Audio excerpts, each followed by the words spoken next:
اللہ ذوالجلال کا فرمان ہے فَإِن يَصْبِرُوا، پھر اگر وہ صبر کریں، فَالنَّارُ، تو آگ، مَثْوًى لَهُمْ، ان کا ٹھکانہ ہے،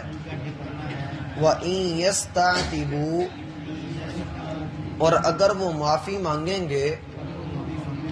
فَمَا هُمْ، تو وہ نہیں ہوں گے وہ من المعتبین، معاف کیے گئے لوگوں میں سے۔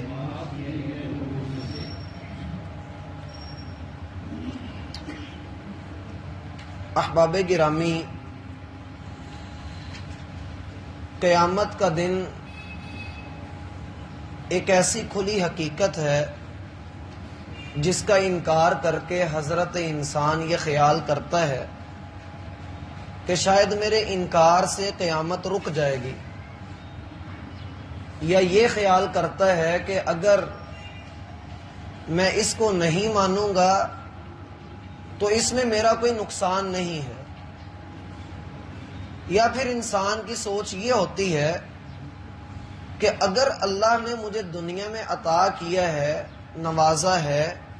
اس نے نعمتوں کی فراوانی میرے اوپر رکھی ہوئی ہے، تو اس بات میں کوئی شبہ نہیں کہ قیامت کے دن بھی وہ مجھے یوں ہی نوازے گا، اور اس میں دلیل یہ بناتا ہے کہ بھلا اگر اللہ مجھ سے ناراض ہوتا تو وہ اتنا کچھ مجھے یوں ہی عطا کر دیتا، حالانکہ اسے پتہ نہیں ہے کہ اللہ کے ہاں تقرب کا معیار مال و دولت نہیں ہے، اولاد اللہ کے تقرب کا معیار نہیں ہے۔ اگر اللہ کو کسی نے مال عطا کیا ہے تو اس کا یہ مطلب نہیں کہ وہ اللہ کا بڑا مقرب ہے، اور اللہ نے جس کو مال نہیں عطا کیا اس کا مطلب یہ نہیں کہ وہ راندہ درگاہ ہے۔ اللہ سبحانہ و تعالی نے بندوں کو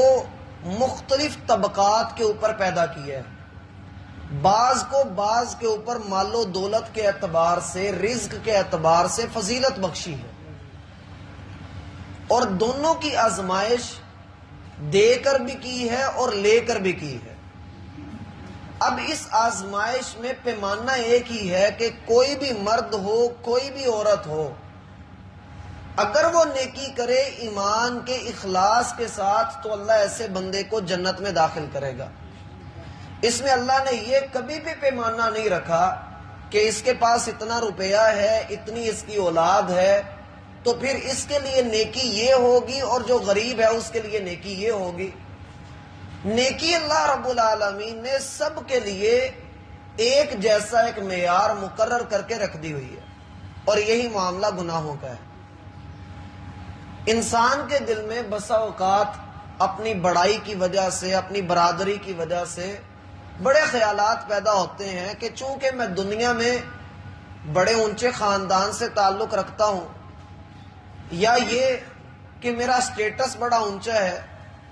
تو اللہ کے رسول صلی اللہ علیہ وآلہ وسلم نے واضح لفظوں میں کہا، اے فاطمہ بنت عبد المطلب، اے فاطمہ بنت محمد، کل قیامت والے دن میں آپ کے کچھ کام نہیں آ سکوں گا، بھلے آپ میری بیٹی ہیں، سلینی ما شئت من مالی، آپ میرے مال میں سے جو چاہتی ہیں وہ مجھ سے لے لیں، لیکن قیامت کے دن میں آپ کے کسی کام نہیں آ سکوں گا۔ ہم نے اس سے پچھلی آیت میں، آیت نمبر 24 سے پچھلی آیت میں یہ بات اشارتاً آپ کے سامنے رکھی تھی کہ کافروں کا یہ رویہ تھا، جن کے اعضاء بول بول کر گواہی دے رہے ہیں،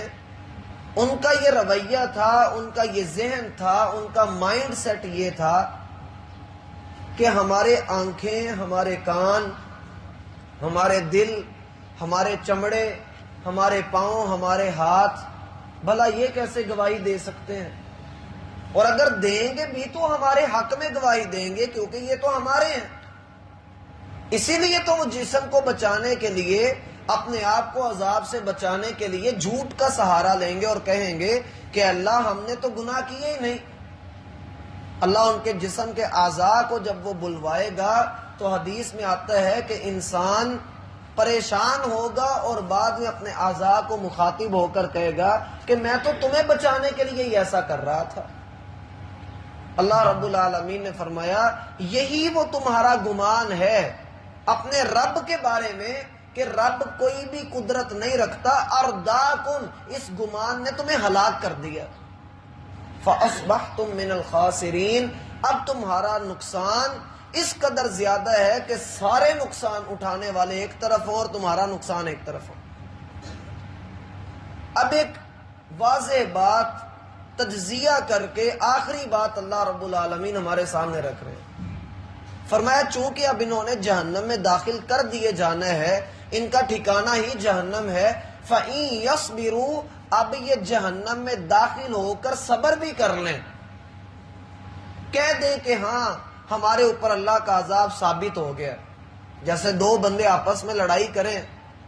تو ایک آدمی ان میں سے یہ کہ اچھا یار میں ہی برا ہوں، مجھ سے ہی قصور سرزد ہوا ہے، میری ہی غلطی ہے، تو دوسرا کہتا ہے نہیں یار میری غلطی ہے، دونوں ایک دوسرے کا مان رکھنا شروع کر دیتے ہیں، بات صلح صفائی کی طرف آ جاتی ہے۔ لیکن اللہ کے ہاں ایسا نہیں ہے۔ اللہ رب العالمین نے انسان کو ہمیشہ چھوٹ دی ہے، اس کو بڑی جنگوں پر اللہ نے پلٹنے کے مواقع دیے ہیں، لیکن اگر یہ بندہ نہیں ماننا، اب یہ جہنم کے اندر آ کر کہہ رہا ہے کہ ہاں اب صبر ہی ہے، اللہ مجھ سے غلطی ہوئی ہے، میں مانتا ہوں کہ مجھ سے غلطیاں ہوئی ہیں، فَاعْتَرَفُوا بِذَنبِهِمْ، وہ اپنے گناہوں کو مانیں گے، اعتراف کریں گے، لیکن کیا اللہ ان کو نکال دے گا؟ کہا نہیں، فَالنَّارُ مَثْوًى لَهُمْ، اگر وہ صبر بھی کر لیں تب بھی آگ ہی ان کا ٹھکانہ ہے، تب بھی وہ جہنم کے اندر ہی رہنے والے ہیں۔ یا تو یہ صورت ہو سکتی ہے کہ بندہ وہاں پر رہ کر صبر کر لے، اور وہاں پر صبر کر بھی لے، اللہ کے ہاں اس کا یہ صبر اسے کوئی فائدہ نہیں دینے والا۔ وَإِن يَسْتَعْتِبُوا، اور اگر وہ توبہ کریں، اگر وہ معافی مانگیں، جہنم میں جا کر وہ اللہ سے استغفار کرنا شروع کر دیں، توبہ تلافی کرنا شروع کر دیں، فَمَا هُم مِّنَ الْمُعْتَبِينَ، تو بھی اللہ ان کی توبہ کو قبول نہیں کرے گا، بلکہ جب جہنمی جہنم کے عذاب کو دیکھ لیں گے تو وہ وہاں پر کہیں گے، سورہ ابراہیم میں آتا ہے سَوَاءٌ عَلَيْنَا أَجْزِعْنَا أَمْ صَبَرْنَا، لوگوں برابر ہے، آج ہم یہاں پر چیخو پکار کریں تب بھی ہماری چیخو پکار کسی نے نہیں سننی، شنوائی نہیں ہونی یہاں پر، ام صبرنا، یا یہاں پر ہم صبر کر لیں برابر ہے، چپ رہ کر وقت گزار لیں یا چیخ چاڑ کر اپنا وقت گزار لیں، ما لنا من محیص، یہاں سے نکلنے کی کوئی صورت نہیں، یہاں سے نجات کا کوئی ذریعہ نہیں ہے۔ اللہ فرماتے ہیں فَإِن يَصْبِرُوا فَالنَّارُ مَثْوًى لَهُمْ، اب اگر وہ صبر کر لیں تب بھی آگے ان کا ٹھکانہ ہے، وَإِن يَسْتَعْتِبُوا فَمَا هُم مِّنَ الْمُعْتَبِينَ، اور اگر وہ توبہ کرنا چاہیں اور توبہ کر بھی لیں، جیسا قرآن کئی جگہوں پر بتاتا ہے، وہ جہنم میں جا کر کہیں گے اے اللہ ہمیں جہنم سے نکال دیں، ہم ایسے نیک اعمال کریں گے جو کبھی کسی نے نہ کیے ہوں، اے اللہ ہم تیری ہی عبادت کریں گے، کبھی تجھے نہیں جھٹلائیں گے، اللہ فرماتے ہیں فَمَا هُم مِّنَ الْمُعْتَبِينَ، ہم ان کی توبہ کو قبول نہیں کریں گے۔ ایک دوسرے مقام پہ اللہ نے فرمایا وَلَوْ رُدُّوا لَعَادُوا لِمَا نُهُوا عَنْهُ وَإِنَّهُمْ لَكَاذِبُونَ، ہاں اگر اللہ ان کو لٹا بھی دے،